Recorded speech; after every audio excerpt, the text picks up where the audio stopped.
الرحمن الرحیم ان الحمد للہ والصلاة والسلام علی من لا نبی بعدہ اما بعد عقیدہ ختم نبوت کے بارے میں حدیث نمبر 210 بیان کی جا رہی ہے۔ یہ حدیث مبارکہ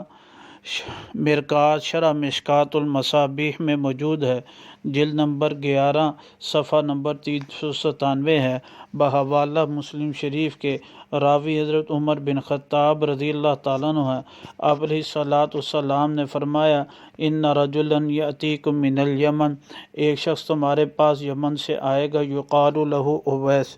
کہا جاتا ہے اس کو اویس جو ہے۔ یمن میں فرمایا اس کے لیے نہ ہوگی ماں کے علاوہ، فإن کان بہ بیاض جو ہے، پس اگر اور ہوگا اس کے جسم میں جو ہے سفید سا داغ ہوگا، فدعا اللہ، پس اللہ تعالیٰ سے وہ دعا کرے گی۔ جی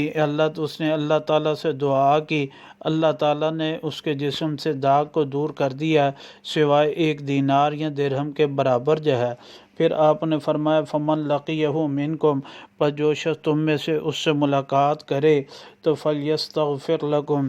پس چاہیے کہ وہ بخشش کی مغفرت کی دعا کروائے۔ اس حدیث مبارکہ میں نبی پاک صلی اللہ علیہ وسلم نے